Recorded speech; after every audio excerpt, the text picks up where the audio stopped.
इससे रिलेटेड कुछ important news and updates के बारे में। सो दोस्तों, अगर हम बीएससी की बात करें तो पिछले कुछ दिनों में ये कंपनी आपको काफ़ी ज़्यादा फोकस में देखने को मिली थी। फोकस में रहने का सबसे बड़ा रीज़न था, कंपनी से रिलेटेड एक काफ़ी इंपॉर्टेंट हमें न्यूज़ आती हुई दिख रही थी और वो न्यूज़ आई थी फ्राइडे को। बट वो जो न्यूज़ थी दोस्तों, वो फ्राइडे की नहीं थी, वो बोल सकते हैं थर्सडे की न्यूज़ थी। पब्लिश हमें फ्राइडे को होता हुआ दिखा था, बट जो न्यूज़ था वो एग्जैक्ट किस चीज़ को लेकर था उसके बारे में हमने ऑलरेडी बात कर रखा है। बट काफ़ी सारे लोगों को वो चीज़ अच्छी तरह से समझ नहीं आया था। बट इस वीडियो में उस चीज़ को हम लोग डेटा के बेसिस पे समझेंगे कि कितने हमें चेंजेस देखने को मिली है। आई होप आपने पिछला वीडियो देख रखा होगा, और पिछला वीडियो आपने देखा है तो एक चीज़ आपको पता ही होगा कि लास्ट टाइम हमने जब बीएससी को कवर किया था तो बीएससी में लास्ट ट्रेडिंग सेशन जो अच्छी परफॉर्मेंस देखने को मिली थी उसकी रीजंस की हमने बात की थी। अब रीजंस की बात की थी, किस रीज़न की? तो देखो दोस्तों, आप सभी को पता है कि सितंबर के महीने में बीएससी की पहली एक्सपायरी हमें देखने को मिली थर्सडे के दिन, जो कि हमें पहले ट्यूसडे के दिन देखने को मिलता था। और थर्सडे के दिन की अगर हम बात करें तो अब तक का कंपनी ने highest ever market share report किया है, जो कि हमें कभी भी देखने को नहीं मिलता था। ठीक है, और ये चीज़ मार्केट बिल्कुल भी उम्मीद लगाकर नहीं चल रही थी, बट कंपनी ने जो रिपोर्ट किया वो काफ़ी ज़्यादा शॉकिंग था। अब देखो दोस्तों, बीएससी और एनएससी एक्सपायरी के दिन एक बड़े टर्नओवर गेन करती है, और वो जो बड़ा टर्नओवर है वही कंपनी के नंबर्स में इम्पैक्ट डालता है, मतलब नंबर्स अच्छे आते हैं उसकी वजह से। अगर हम बीएससी की बात करें लास्ट 5 एक्सपायरी की, तो एक एक्सपायरी हमें देखने को मिला था 29 जुलाई, ट्यूसडे का, सब ट्यूसडे की एक्सपायरी का डेट है। अब हमें जो एक्सपायरी की डेट देखने को मिलते हैं वो थर्सडे के दिन देखने को मिलते हैं, बट पहले ट्यूसडे के दिन देखने को मिलते थे। तो लास्ट 5 जो एक्सपायरी थी उसका मार्केट शेयर आप देख सकते हो।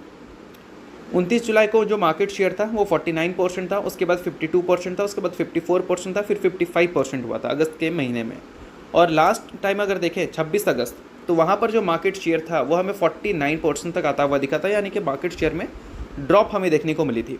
बट अब अगर हम देखें तो एक्सपायरी के दिन में बीएससी ने जो अपने मार्केट शेयर रजिस्टर किए हैं वो 56% किए हैं, जिसकी मार्केट बिल्कुल भी उम्मीद लगाकर नहीं चल रही थी। इसका मतलब मान लो अगर 100 रुपये के टोटल टर्नओवर रहे हैं तो 56 रुपये के टर्नओवर से हमें बीएससी के पास जाते हुए दिखे हैं, और 44 रुपये का जो टर्नओवर है वो हमें एनएससी के पास जाते हुए दिखे हैं। अब इसको टोटल डेटा में अगर आप देखोगे तो आपको और भी चीज़ें अच्छी तरह से समझ आ जाएंगी। मैं आपको समझा देता हूँ। तो देखो, अगर हम बात करें 25 जुलाई की, तो टोटल जो प्रीमियम टर्नओवर था बीएससी का वो 33,184 करोड़ था। 5 अगस्त की बात करें तो 31,273 करोड़ का टोटल प्रीमियम टर्नओवर था। और लास्ट अगर हम देखें एक्सपायरी 26 जुलाई का, तो वहाँ पर नंबर था करीब 32,861 करोड़ रुपए का। ठीक है, और इसका अगर आप एवरेज निकालोगे तो एवरेज कितना बन रहा था? एवरेज बन रहा था लगभग 35,442 करोड़ बीएससी की लास्ट 5 एक्सपायरी का। ठीक है, और जो लास्ट हमें एक्सपायरी देखने को मिली सितंबर के महीने में, मतलब सितंबर के महीने की पहली एक्सपायरी जो थी, उसमें मार्केट ने ये उम्मीद किया था कि वो एक्सपायरी का जो टोटल प्रीमियम टर्नओवर होगा वो हमें पहले के कंपैरिजन में कम देखने को मिलेगी।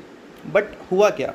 कंपनी ने रिपोर्ट किया 49,265 करोड़ का टोटल प्रीमियम टर्नओवर, जो कि अगर पिछले 5 एक्सपायरी के एवरेज टर्नओवर से कंपैरिजन करें तो 40% ज़्यादा है। और यही चीज़ मार्केट बिल्कुल भी उम्मीद नहीं कर रही थी, और यही चीज़ जो कंपनी ने रिपोर्ट किया ये काफ़ी ज़्यादा शॉकिंग था मार्केट के लिए। और अगर हम मई से लेकर अब तक का डेटा देखें तो ये अब तक का देखा जाए तो सबसे बड़ा है, अगर हम बात करें प्रीमियम टर्नओवर की तो। और इसी वजह से लास्ट ट्रेडिंग सेशन बीएससी की परफॉर्मेंस हमें अच्छी देखने को मिली थी, और यही सेम चीज़ अगले 3 वीक में भी देखने को मिल गया। तो इससे हम उम्मीद कर सकते हैं कि बीएससी के जो आने वाले क्वार्टरली रिजल्ट होंगे वो हमें पहले के कंपैरिजन में थोड़े बेटर दिख सकते हैं, या फिर पहले जैसे ही अच्छे देखने को मिल सकते हैं।